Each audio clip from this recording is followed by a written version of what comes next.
Nggak seberapa pusingnya Sumiarsi waktu itu. Udah pusing perkara Purwanto masih ngejar-ngejar anaknya, ditambah pula lagi dengan sikap Purwanto yang sangat-sangat gencar menagih uang. Nah, di tengah situasi yang serba udah nggak enak itu, Sumiarsi pun akhirnya berdiskusi lah sama Prayit suaminya untuk bisa mencari cara agar bisa terbebas dari Purwanto. Dan setelah melalui perdebatan yang cukup panjang, Sumiarsi pun terpikir sebuah ide yang sangat-sangat nekat. Sumiarsi bilanglah ke suaminya, "Pak, aku rasa cuma ada satu cara nih Pak untuk bisa bebas dari Pak Pur. Kita habisi aja lah dia yuk Pak." Jangan gitu Sum, udah gila aku ini, mana mungkin lah kita ngabisin tentara. Terus kau punya cara apa lagi selain itu sekarang aku tanya? Ya aku juga nggak tahu, tapi cobalah kita cari cara lain dulu. Nggak ada cara lain sayang, udah berapa tahun kita kayak gini, cuma cara itulah satu-satunya. Dan setelah berdiskusi panjang, akhirnya betul nih Sumiarsi dan Prayit pun menyepakati rencana itu untuk menghabisi nyawanya Purwanto. Tanpa menunggu waktu yang lama, mereka pun mulai menyusun rencana matang untuk bisa merealisasikan rencana itu. Nggak tanggung-tanggung ya. Untuk mewujudkan rencana jahat ini, Sumiarsi dan Prayit membentuk satu tim khusus di mana mereka mengajak Sugeng, anaknya Sumiarsi, Adi Saputro, suaminya Wati atau menantunya, Nano, keponakannya Sumiarsi, dan Daim, orang kepercayaan mereka. Ini biar ceritanya gampang, untuk selanjutnya aku sebut aja lah Sumiarsi CS nih, yang mereka berempat nih. Dah, lanjut lagi. Gak lama kemudian Sumiarsi CS ini pun mulailah berdiskusi nih untuk menentukan dengan cara apa mereka akan menghabisi Purwanto. Nah, karena Purwanto ini adalah seorang tentara yang tentunya memiliki persenjataan lengkap dan tentunya juga akan susah dikalahkan, Sumiarsi CS pun sepakat untuk menghabisi nyawa Purwanto secara keroyokan nih, dengan menggunakan alu besi yang bentuknya macam pemukul baseball kata itu, Dan setelah semua rencana itu dirasa matang, mereka pun langsunglah melakukan eksekusi.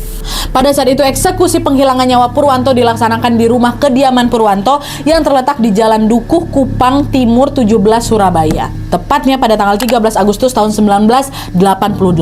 Pada saat itu mereka berenam nih, si Sumiarsi CS ini datanglah ke rumah Purwanto kan seperti biasanya. Gak ada yang aneh dengan kedatangan mereka waktu itu memang, karena sebelum-sebelumnya kan mereka memang sering datang ke sana untuk membayar setoran ya kan. Jadi hal seperti itu dianggap biasa sama Purwanto. Nah, melihat kedatangan Sumiarsi CS, Purwanto pun menyambut mereka di ruang tamu.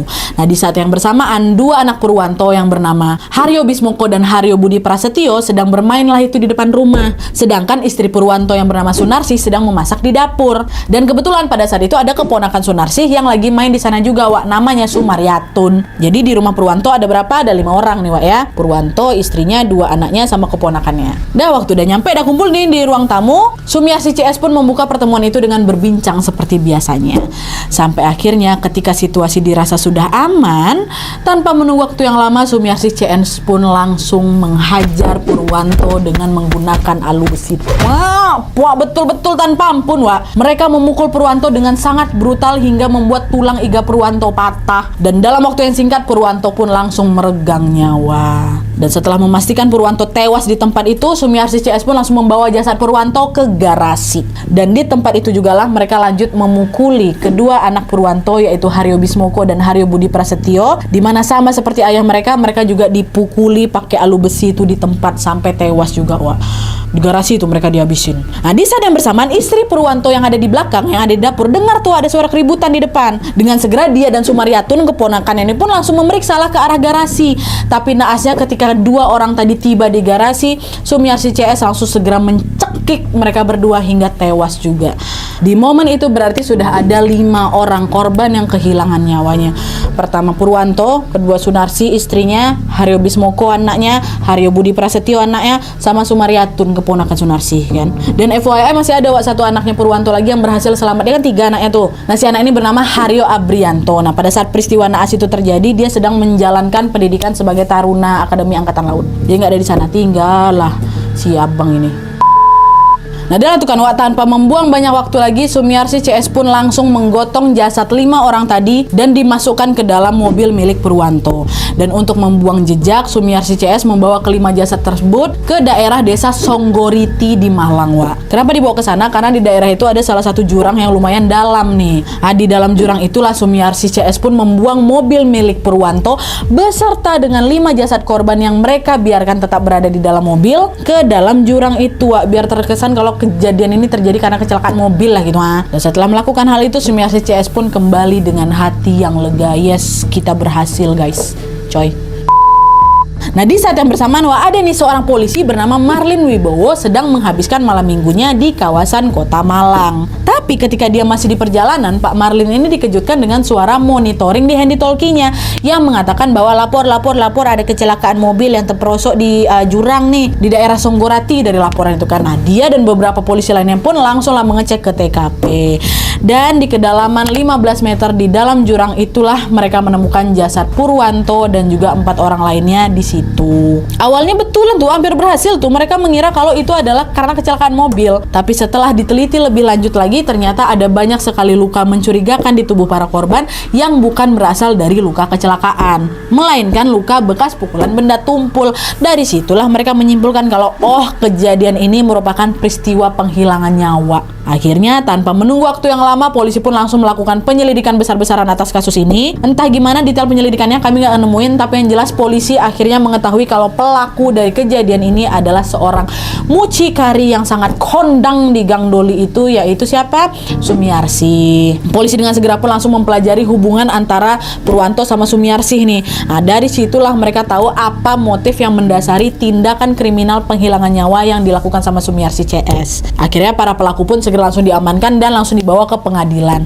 Dalam persidangan di Pengadilan Negeri Surabaya, Wak, Sumiarsi, Prayit, dan Sugeng anak mereka dikenai pasal 340 KUHP tentang penghilangan nyawa berencana, dan ketiganya pun kemudian mendapatkan vonis mati langsung pada tanggal 19 Januari tahun 1989. Sementara dua pelaku lainnya yaitu Daim dan Nano mendapatkan hukuman penjara selama 12 tahun. Atau Adi Saputro, menantunya suaminya Wati, gimana Nadia? Dia diadili di Mahkamah Militer 3 Surabaya dan dia juga mendapatkan vonis hukuman mati. Jadi dia yang hukum mati itu Adi, Sumiarsi, Prayit, sama Sugeng. Ya Allah. Dan pada saat itu Adi Saputro ini menjadi pelaku pertama yang langsung dieksekusi mati, Wak. Tepatnya pada tanggal 1 Desember 1992. Dan di sisi lain Sumiarsi, Prayit, dan Sugeng masih berkali-kali tetap berusaha mengajukan banding, tapi semua usahanya itu ditolak. Mereka tetap dipenjara hingga masa eksekusi tiba. Terus tibalah di tahun 2001, Prayit, suami Sumiarsi yang ditahan di penjara Lapas Porong Sidoarjo, akhirnya ditemukan meninggal dunia karena sakit jantung. Dan sementara itu setelah 20 tahun berlalu sejak peristiwa tragis itu terjadi,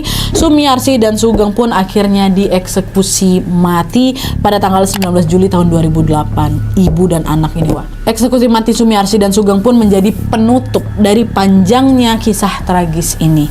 Sebuah kasus penghilangan nyawa yang selamanya akan menjadi catatan kelam dalam sejarah kita. Oke, Wak, jadi itu tadi kisah tentang Sumiarsi dan Letkol Purwanto. Cerita ini macam sinetron, Wak, ya. Tapi betul-betulan pernah terjadi loh di dunia nyata, ya Allah. Sebenarnya eksekusi mati yang menimpa Sumiarsi dan Sugeng ini masih menjadi topik pembicaraan juga loh, Wak, di kalangan masyarakat kita. Bahkan dari yang kami baca nih, Wak, ya, ada beberapa orang yang tidak setuju nih dengan keputusan eksekusi itu. Kenapa? Karena sebelum dieksekusi pada tahun 2008 lalu, Sumiarsi sama Sugeng ini dianggap sudah menebus perbuatannya dengan hukuman penjara lama itu, kan 20 tahun dia di penjara tuh. Nah, kalau udah di penjara 20 tahun dan masih dieksekusi juga, itu berarti kan hukumannya jadi double gitu kan, Wak, menurut beberapa orang ini. Tapi di balik kontroversi itu ada juga nih orang yang setuju dengan eksekusi itu, karena bagi mereka menghilangkan nyawa orang berarti ya tetap harus ditebus dengan nyawa juga lah gitulah. Nah, kalau menurut kalian gimana, Wak? Setuju Sumiarsi ini tetap dihukum mati atau sudah cukup dia dihukum 20 tahun itu? Komenlah di bawah. Tapi yang jelas kita doakan aja lah, semoga mereka yang harus kehilangan nyawa dalam peristiwa ini diampuni dosanya dan juga mendapatkan tempat terbaik di sisi Tuhan Yang Maha Esa. Dan untuk keluarga yang ditinggalkan juga semoga mendapatkan limpahan ketabahan yang sebesar-besarnya ya. Amin ya robbal alamin. Oke, Wak, jadi sekian dulu videonya. Terima kasih banyak yang sudah menonton. Kalau kalian suka video ini, klik like-nya. Jangan lupa komen di bawah untuk ide dan saran-saran untuk video selanjutnya. Jangan lupa nyalain notifikasinya kalau kalian